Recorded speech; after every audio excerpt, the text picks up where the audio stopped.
talk modern perfumery in the Western world, the name Guerlain is synonymous with innovative luxury fragrance. Let's talk about the brand that counts everyone from Empress Sissy, Queen Victoria, and Empress Eugenie, all the way to Josephine Baker, Katharine Hepburn, and Paul McCartney. It all started in 1828 with a chemist named Pierre-François-Pascal Guerlain.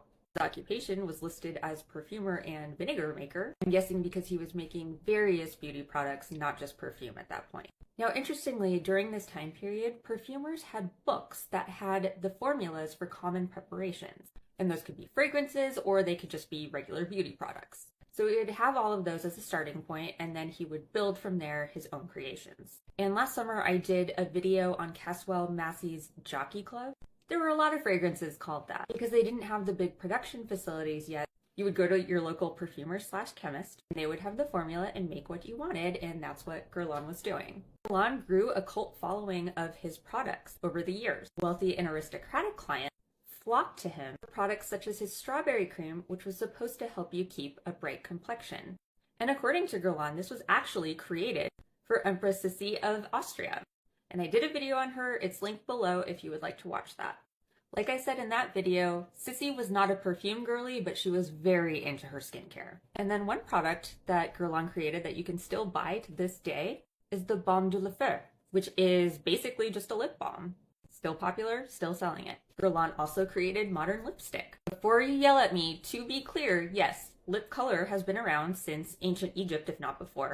But Guerlain was the first to make it into a stick. It came in its own tube that retracted. Apparently he got the idea from a cousin who was a candle maker. Now, Guerlain really took off in 1853, and that's because he made a perfume specifically as a wedding gift for Empress Eugenie, or is it Eugenie? I don't know, when she married Emperor Napoleon III. And in other videos, we've talked about how brands like Creed make perfumes for all world leaders and then claim that they wear it. Well, in this case, it's actually true. Empress Eugenie loved Eau de Cologne Impériale so much that Guerlain received the official title, Her Majesty's Official Perfumer of France. And the bottle, lovingly known as the bee bottle, is one that they still use to this day.